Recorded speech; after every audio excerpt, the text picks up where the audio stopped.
All right, everyone get ready because today we are diving headfirst into Canadian politics. And let me tell you, there's some serious drama brewing up north. Yeah, we've got a whole stack of articles here. Yeah. Yeah, Financial Post, Global News, CTV, even some pretty interesting Reddit threads that people sent us. Oh, the Reddit threads, those are always a good time. Always a good time. And they all point to one thing. Prime Minister Trudeau might be facing an early election. It's true. And the whole thing really comes down to this upcoming confidence vote. Yeah. It's a real make-or-break moment for his minority Liberal government. Okay, so minority government, that's where this all starts, right? Can you remind everyone what that actually means for Trudeau's power? Sure. Basically, it means that every single vote in Parliament is a nail-biter. Oh, yeah. Every vote becomes this high-stakes negotiation. Because Trudeau, he needs the support of at least one other party just to get anything done, Right. to even stay in power. Yeah. And up until now, that key ally has been the NDP. Right, led by Jagmeet Singh. Exactly. Yeah. But now things have taken a turn. Yeah, it's a big turn. It's a big one. Because Singh just announced that the NDP, they're actually planning to vote against Trudeau in this upcoming confidence vote. If the other opposition parties follow suit, that's it? Game over for Trudeau's government? Yeah, that's the end of the road. It forces an election way sooner than anyone expected. And this is where it gets really interesting, because there's a lot of talk about WHY Singh is making this move now. Yeah. A lot of speculation. Some sources, especially in those Reddit threads we mentioned earlier, they're pointing to a pretty cynical reason. Oh, yeah. Are we talking about the pension theory? The pension theory. It's everywhere right now. It's juicy, right. The interesting thing is that Singh, he becomes eligible for this pretty significant pension payout in February. Okay, but wait. The House doesn't come back until late January? Right. Meaning that puts the confidence vote right after Singh's pension kicks in. Oh, that's quite the coincidence, isn't it? Is it a coincidence? You know, going through these Reddit comments, I'm really struck by, I don't know, like a sense of, we've seen this all before when it comes to politicians. I mean, it wouldn't be the first time we've seen something like this. Does this pension thing really play into that cynicism? No, it absolutely does. Yeah. It feeds right into that narrative that a lot of people have. You know, this idea that politicians are always looking out for themselves first. Right. Whether or not that's fair, Right. is up for debate. But this whole situation, it just adds fuel to that fire. So while everyone's trying to figure out, like, what's going on in Singh's head, the other opposition parties are ready to pounce. Oh, absolutely. Yeah. They're watching this unfold very closely. The Conservatives, led by Pierre, they've been pushing for an election for months. They have. And I bet they're seeing this as their chance to take over. Oh, I'm sure they're seeing dollar signs right now. This is their opportunity. Poilievre, he's not wasting any time, by the way. He's actually called on the Governor General to recall the House early for this confidence vote. He wants to speed things up. Yeah. Capitalize on the chaos, Just add fuel to the fire. And then you've got the Bloc Quebecois, led by Yves-François Blanchet. They're not exactly Trudeau fans either, right? No, not really. They've made it very clear they want him out. What's their plan here? What's their end game? Well, the Bloc, they always have their own unique priorities, Yeah. primarily focused on Quebec, of course.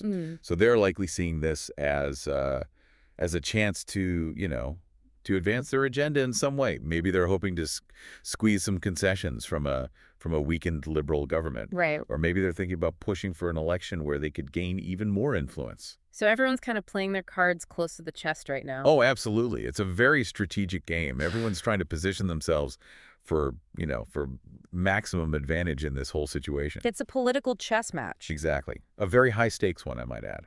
And we'll be right back after the break to unpack more of it. So we've got this, internal power struggle going on in Canada with this confidence vote. Yeah. But then there's this whole other thing happening, the rising tensions with the U.S. Our sources, the Financial Post especially, really highlighted how this is like adding another layer of pressure. Oh, absolutely. It's a really volatile situation right now. Yeah. And then you throw in President-elect Trump threatening these tariffs. Oh, yeah. It's a lot. He's talking about a 25% tariff on all Canadian goods. That's huge. It is. Unless Canada meets certain demands, of course. So yeah, it's like, you've got the domestic political instability and then this external pressure from Trump, who seems ready to, to really upend the economic relationship. Yeah, and what I'm reading, this isn't just a random trade spat, The Financial Post article, it connected this tariff threat to like concerns about migration. Right. And the flow of fentanyl into the U.S., it's like he's trying to use this economic leverage to strong-arm Canada on these border security issues. It's a classic Trump move, right? Yeah, it feels like Using that economic pressure to get what he wants politically. And it puts Trudeau in a really, really tough spot. Yeah. If he caves to Trump's demands, he risks, looking weak on the world stage. Right. But if he stands his ground and refuses to negotiate, Yeah. well, he risks triggering a trade war. Which could be devastating. Devastating for the Canadian economy. So it's a lose-lose situation, really. Yeah, it does feel that way. And reading through these articles, and especially, dipping into those Reddit threads, you really get the sense that Canadians are questioning if Trudeau's even, up to the task of dealing with someone like Trump. Yeah, I think there is a growing perception out there that Trudeau, who's often been seen as this, charismatic figure internationally, that he might be in over his head a little bit. Because Trump, he plays by a different set of rules. He's unpredictable, he's aggressive, Right. and he's not afraid to use, whatever tactics he needs to use to get what he wants. So it feels like Trudeau's trying to project this image of stability, competence amidst all this chaos. Right. The Global News article, they mentioned this recent cabinet shuffle. Yeah. Is that just rearranging deck chairs on the Titanic? Well, it's a classic move when a leader is under fire. Right. Trying to refresh the team, trying to signal that they're taking things seriously. Right. But with so much uncertainty right now, it's hard to know if these cosmetic changes will make a real difference. Especially with that potential economic fallout, from those tariffs. Exactly. It's looming large. CTV News reported that Trudeau's government, they just announced this $1.3 billion border security plan. Wow. Expanded surveillance. They even proposed this joint North American strike force Interesting. to combat fentanyl trafficking. It seems like he's trying to appease Trump by taking concrete action to address those concerns. Yeah, I mean, it seems like a direct response to the pressure from the U.S. But is it going to be enough? Yeah. That's the big question. Is it enough to satisfy Trump? Exactly. And even if it is, it raises another set of questions, right? Yeah. Like, what price is Canada willing to pay to keep the peace with the U.S.? Right. Are we willing to compromise our values, our sovereignty? Just to avoid economic pain. Exactly. And that's what a lot of Canadians are grappling with right now. Yeah, I think you're right. And it goes deeper than just economics. When I read through these articles, it felt like Trump's presidency has fundamentally changed the dynamics of the Canada-U.S. relationship. I think that's fair to say. I mean, we've always had this close relationship. Right. Economically, culturally. Yeah, for sure. But in the past, there was this sense of mutual respect, even friendship with the U.S. And now with Trump, it's become much more transactional. Yeah. Even adversarial at times. He sees Canada as a competitor, not a partner. And that's causing anxiety for Canadians, right? Apprehension. Yeah. I'd even say a bit of an identity crisis, maybe. We're so interconnected with the U.S. It's true. It's hard to imagine a future where that relationship is just broken. It is. It's uncharted territory for sure. Yeah. And it forces us to, to rethink our place in the world. Yeah. To really grapple with what it means to be Canadian in this new global landscape. Yeah, it feels like this confidence vote, it's almost like a referendum on the future of Canada. I think so. On our relationship with the U.S. Yeah. And on what we stand for as a nation, You hit the nail on the head. There's so much at stake. Yeah. And the choices that Canadian voters make in these next few months, Yeah. they're going to have ripple effects for years to come. Even on Reddit, you see this mix of, anger and cynicism. Yeah. Just plain confusion. Oh, yeah. Some people, they're furious at Trudeau. They see it as weakness in the face of Trump's bullying. But then there's this other feeling, too, the sense of resignation. It doesn't matter who's in charge. Yeah. Canada's going to be at the mercy of this volatile U.S. president. Yeah, it's a sobering thought, for sure. Yeah. And it highlights the challenges we face as a country. Yeah, and in this new era of global politics. Exactly. Yeah. But we can't just ignore it, right? We have to engage with these issues, Right. Stay informed, and participate. Exactly. Knowledge is power. That's right. It is, especially in times like these. But you know what? Right. Knowledge can be entertaining, too. Okay. Let's lighten the mood a little bit. Let's dive into some of those Reddit comments. Yeah, let's do it. They might not always be insightful. Yeah. But they definitely give us a glimpse into, what everyday Canadians are thinking and feeling. Okay, I've got one here. This is from a user called Maple Syrup. They write, can we just ship Trudeau and Trump to a deserted island and let them duke it out? Yeah. Winner takes both countries. That's one way to resolve the tension. Right. Yeah. And this next one, this is from Hockey Night in Canada. Love it. A classic. They say, Trump threatening tariffs. Just wait till he tries to take on Canadian healthcare. He'll be begging for mercy. You know what? It seems like Canadian healthcare is one of the few things that can really unite Canadians. Even in the face of all this? Even in the face of all this turmoil. All right, this one's from a user called Crafty Beaver. Okay. They write, Trudeau is so clueless, he probably thinks NAFTA is a new brand of toothpaste. Ouch.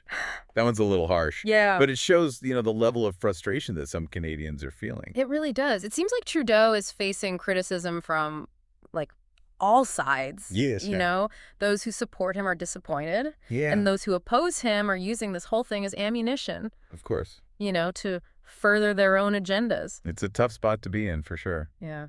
Speaking of tough spots, let's go back to Singh and the NDP. Yeah. Remember, this is the guy who just pulled the rug out from under Trudeau. But what's his end game here? Is it really just about the pension? Or is there something bigger going on? I mean, it's hard to say for certain what he's thinking. Yeah. But one possibility is that he's trying to, to use this chaos to position the NDP as the only real alternative to the Liberals and the Conservatives. But is that a realistic goal? I mean, the NDP has never formed a federal government in Canada. That's true. And with the Conservatives doing so well in the polls, it seems like a long shot. It's a long shot, but, politics can be unpredictable. That's true. Anything is possible. Anything is possible. And let's not forget about the Bloc Quebecois lurking in the shadows. Oh, yeah, they're always there. They could be the kingmakers in all of this. They could. Holding the balance of power, forcing whoever forms the government to make some serious concessions. Absolutely. They've shown time and time again that they're willing to, to play hardball to get what they want for Quebec. Right. And in a situation like this, where every vote counts, their influence could be greater than ever. All right, so we've talked about all this political drama, the rising tensions with the U.S., and now I think we have to look ahead, right? We do. What are the potential outcomes here? What's next for Canada? Well, the big question, right, the immediate one, is whether Trudeau can even survive this confidence vote. Right. I mean, if the NDP votes against him, which it seems like they're going to, and then the other opposition parties do the same, well, his government falls. And then we have an election. Exactly. It triggers an election. But how would that even play out in all of this? Yeah, because everyone's talking about the Conservatives, right? They are. Poilievre been surging in the polls. He has. He's really tapped into this this frustration that a lot of people are feeling, with how things are going. Yeah. He's positioning himself as the strong leader, right? The guy who can stand up to Trump, fight for the working class, bring some real change to Ottawa. So are we looking at, like, Prime Minister Poilievre in 2025? It's possible. But remember, things change so fast in politics. That's true. Right. You never know what's going to happen. A lot can happen between now and an election. Yeah. Unexpected events, scandals. Scandals, oh yeah. Gaffes. All that can completely change the game. Yeah, for sure. So we can't count out the Liberals just yet. No, definitely not.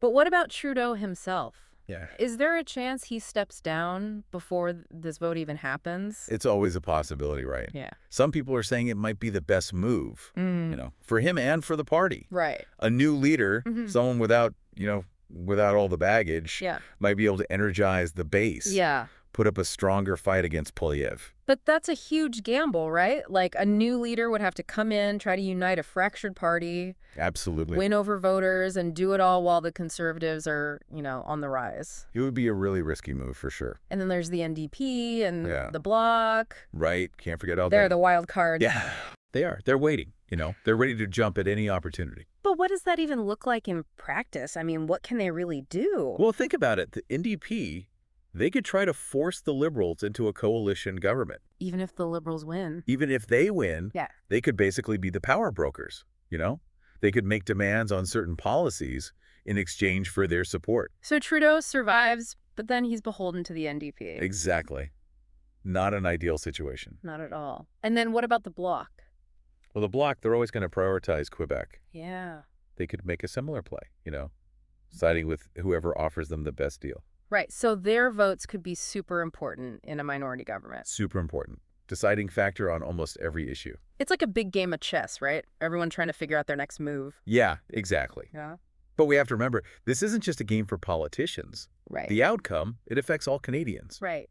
Economics, healthcare, social programs. It all depends on who wins. Yeah, and then on top of all of that, you have all the uncertainty with the U.S. Right, Trump being, Trump. Exactly.